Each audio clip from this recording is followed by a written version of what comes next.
Olá, meu nome é João Vinícius e eu sou aluno do curso de refrigeração do Instituto Federal da Bahia. E junto com os meus colegas Flávio, Lilian, Luiz André, Mayra, Matheus, Thalia, Vitor e Vinícius, nós vamos falar sobre resistência térmica, que é nada mais nada menos do que a capacidade de um material reter calor. Eu espero que vocês gostem do vídeo e que absorvam o conteúdo de maneira fácil, clara e objetiva.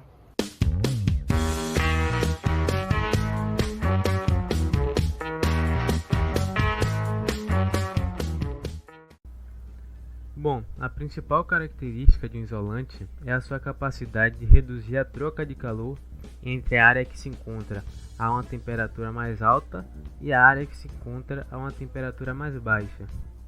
Tendo conhecimento disso, entendemos melhor que a resistência térmica de um material é a entidade que mede o quão eficaz ele é em reduzir a troca de calor.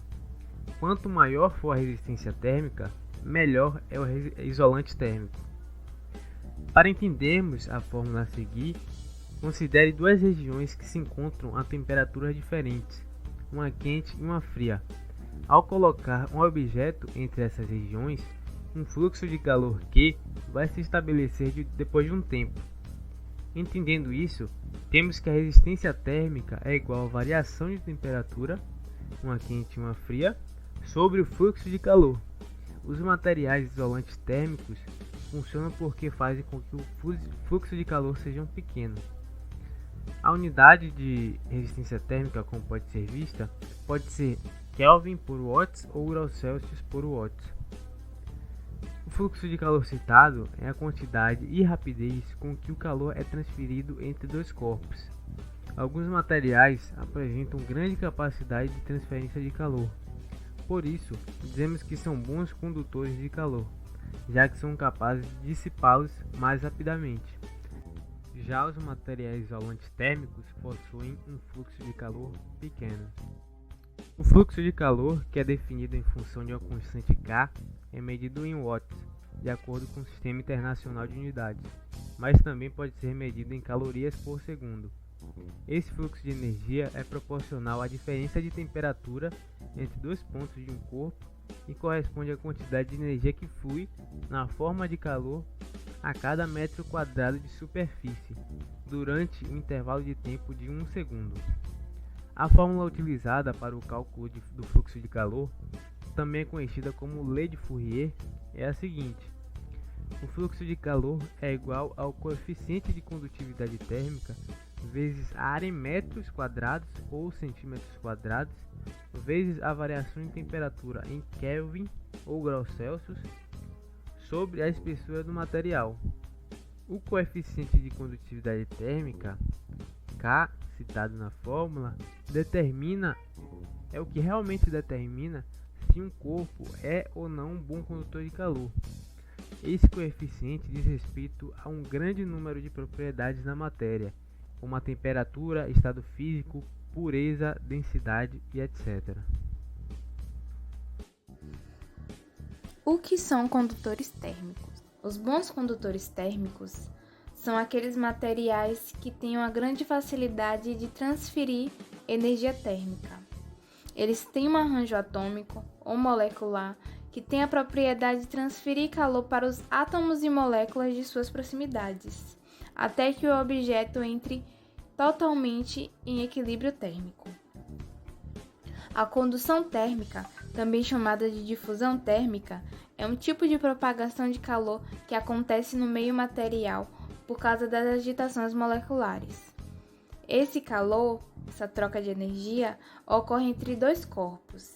Dessa forma, para atingir o equilíbrio térmico, o corpo mais quente aquece o corpo mais frio através da transferência de energia térmica. E o isolante térmico? Bom, esse material tem a capacidade de reduzir a entrada ou a saída de calor de um ambiente para outro. Em regiões muito quentes ou muito frias, o isolamento térmico bem instalado, ele consegue garantir a eficiência energética de todo o edifício, desde o piso até o telhado, passando por paredes e fachadas. Em regiões quentes, o isolamento consegue manter o calor externo ao ambiente e reduz a necessidade de ar-condicionado. Enquanto em regiões frias, o isolamento térmico mantém o ambiente quente e evita a necessidade de uso de aquecedor. Além disso, o isolamento térmico consegue ser bastante utilizado em tubulações e caldeiras, porque ele evita a perda de energias em instalações térmicas.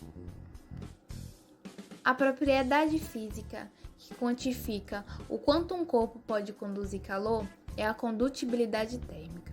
Os bons condutores térmicos têm um alto valor dessa propriedade e os isolantes, baixa. Outro fator que depende da condutibilidade térmica é a sensação térmica. Essa situação ela se exemplifica quando a gente presta atenção naquela questão de que quando a gente toca numa maçaneta de metal, a gente sente ela muito mais fria quando a gente toca na madeira, de que a porta também é feita, sendo que as duas estão na mesma temperatura.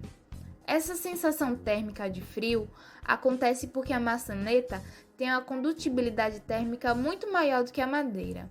Então, a transferência de calor da mão para a maçaneta acontece muito mais rapidamente do que para a madeira. Embora a gente saiba que não existe um material que consiga conduzir o calor de uma forma perfeita, existem vários exemplos que conseguem atuar de uma forma eficiente. Temos alguns materiais que são considerados bons condutores de calor. Alguns deles a gente tem a prata, o cobre, o alumínio, o aço e o latão. Quando se fala sobre materiais isolantes, é importante salientar que nenhum deles tem 100% de eficiência. O material que se tem conhecimento de ser um isolante perfeito é o vácuo, que infelizmente o ser humano ainda não tem tecnologia suficiente para usar ou simular uma situação de vácuo perfeito. O poder de isolamento do material afeta a eficiência do sistema. Em áreas como a refrigeração, a grande questão dos pesquisadores é como deixar o sistema com cada vez menos perda de energia, trazendo economias no valor de uso do equipamento. Existe uma grande leva de materiais que trabalha como isolantes térmicos. O primeiro deles é o poliestireno expandido, EPS. O material de espuma de poliestireno, mais conhecido como isopor, é um isolante derivado do petróleo e do gás natural, do qual se obtém o polímero plástico do estireno, na fórmula de grânulos. A espuma elastomérica é um isolante com excelente rendimento em baixa e média temperatura, com fácil instalação, reduzindo ao máximo os custos de mão de obra. Possui em sua estrutura uma barreira de vapor. É um material muito usado como isolamento térmico em refrigeração, devido à sua ótima densidade. Tem o poder de distribuir, estabilizar e reter a umidade que é gerada pela condensação nos tubos do equipamento. Outro material é a espuma de poliuretano, que é muito conhecida por ser um material isolante de muito bom rendimento. A lã de rocha é um material isolante térmico incombustível. Ele se diferencia dos outros isolantes, pois é um material resistente ao fogo, com ponto de fusão superior a 1200 graus Celsius. A lã de vidro é feita semelhante à lã de rocha, porém com sílica e sódio, areia e vidro. A lã natural de ovelha é uma versão natural e ecológica dos isolamentos lanosos.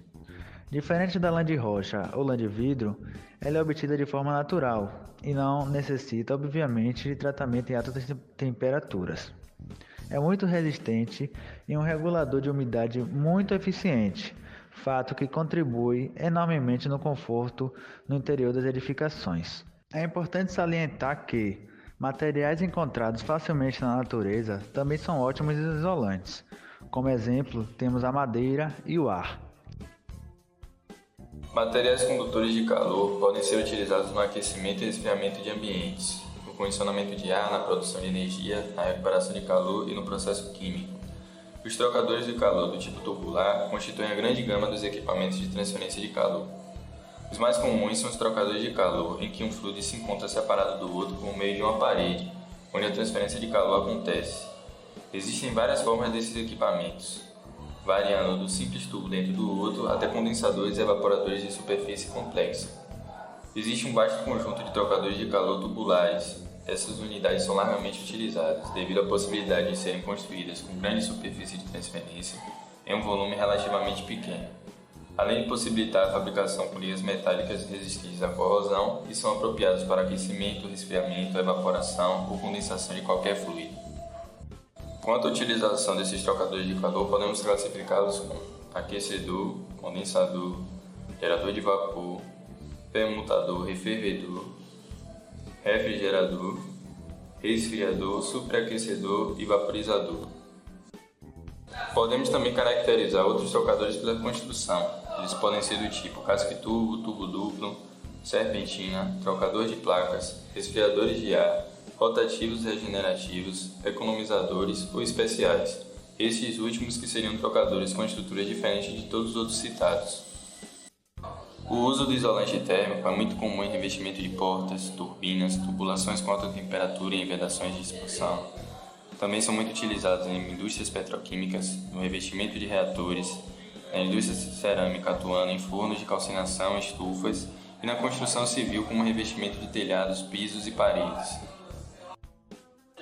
Esses materiais isolantes também podem revestir dutos de ar-condicionados, fornos e estufas e até ser usado em tanques de armazenagem. Eles estabelecem uma barreira entre os meios que igualam sua temperatura e para isso são usados diversos tipos de materiais que são úteis de acordo com o local da instalação.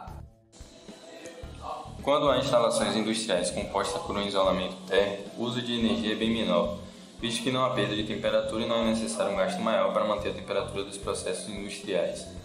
A redução no consumo de energia acaba afetando os custos inteiros da indústria, o que provoca uma economia total da edificação. Ela abrange diversos aspectos, como o combustível utilizado, o local da instalação industrial, as condições ambientais e os impostos inclusos nos custos da empresa. Outro efeito do isolamento térmico nos custos operacionais da indústria é a minimização das perdas. O transporte dos materiais passa a ser feito em dutos e instalações industriais que são isoladas termicamente, o que é muito mais seguro, afinal o processo acontece sem alteração de temperatura. Sem isolamento térmico adequado, muitos materiais e produtos industriais acabariam sendo desperdiçados por conta da perda de temperatura no seu transporte. No final, eles acabam ficando inutilizáveis, como é o caso na indústria de medicamentos.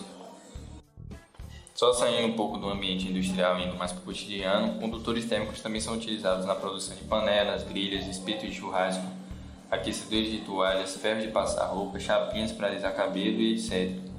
Os materiais isolantes têm sido usados na construção de forma a diminuir o consumo de energia, usado tanto no resfriamento nos dias quentes de verão, quanto no aquecimento nos dias frios de inverno.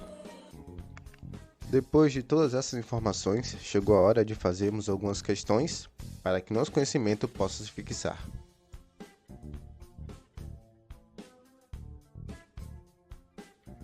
Uma parede de ferro de 100 mm de espessura e 10 metros quadrados de área tem uma de suas superfícies a uma temperatura T1 igual a 100 graus Celsius, enquanto a outra se mantém a uma temperatura T2 igual a 75 graus Celsius. Dado que a condutividade térmica do ferro vale K igual a 80 watts por metro Kelvin, utilizando o conceito de resistência térmica, calcule a taxa de transferência de calor através da parede. Bem, o primeiro passo para resolver a questão é anotar os dados. Bem, ele nos pede a resistência térmica, que é o que a gente quer calcular. Ele nos dá as duas temperaturas, então a gente pode calcular o delta. O delta vai ser igual a 25, ele nos dá a condutividade térmica, o coeficiente de condutividade térmica K, que é igual a 80, nos dá a área, que é igual a 20, e nos dá a espessura, que é 100 milímetros, ou 10 a menos 1 metro. Feito isso, a gente vai aplicar a equação de fluxo de calor, que é igual a K vezes a área, vezes ΔT sobre a espessura. Substituindo tudo isso, temos 80 vezes 10 ao quadrado vezes 25 sobre 10 a menos 1. Calculando tudo isso, a gente vai ter que o fluxo de calor é 2 vezes 10 elevado à quinta watt. Feito isso, a gente vai para a equação de resistência térmica, que é R é igual a ΔT sobre o fluxo de calor. Bem, ΔT a gente já tem, que é 25, o fluxo de calor é 2 vezes 10 elevado à quinta. Pronto, nossa resistência térmica a gente pode dizer que vai ser 25 sobre 10 elevado à quinta ou 25 sobre 2 vezes 10 elevado a menos 5.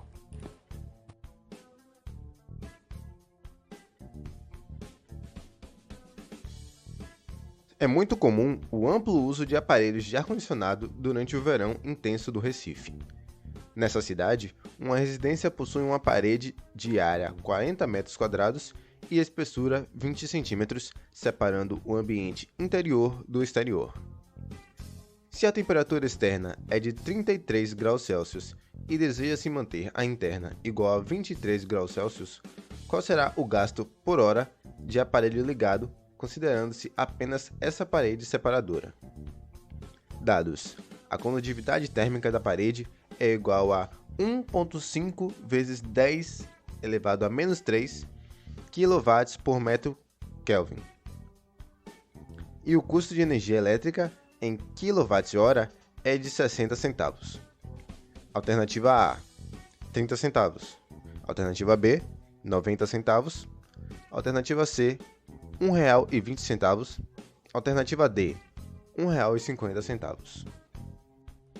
Bem, para responder essa questão, o primeiro passo normalmente é anotar os dados. Ele nos dá a área da parede, que é de 40 metros, nos dá o coeficiente dela, que é 1,25, nos dá a diferença de temperatura, que é 10, e nos dá a espessura da parede, que é de 20 centímetros ou 2 vezes 10 a menos 1 metro no SI. Feito isso, a gente vai aplicar novamente a equação do fluxo de calor. Vai ficar 40 vezes 1,25 vezes 10 sobre 2 vezes 10 elevado a menos 1. Aplicando fazendo toda a matemática dessa expressão, a gente vai ter que o fluxo de calor é de 2.500 watts. Transformando para quilowatts, a gente vai ter que o fluxo de calor é 2,5 kW. Para saber quanto isso custa em reais, a gente precisa do fator de conversão. O fator de conversão é de 1 kW custa 60 centavos. Então a gente vai fazer a multiplicação de quantos quilowatts tem pelo fator de conversão, que é 60 centavos. Feito isso, a gente vai ter que, a cada hora que esse ar-condicionado ficar ligado, vai ser um custo de R$ 1,50. Então é isso, espero que vocês tenham gostado do vídeo e tenham absorvido o máximo de conteúdo possível. Até a próxima. Ou não.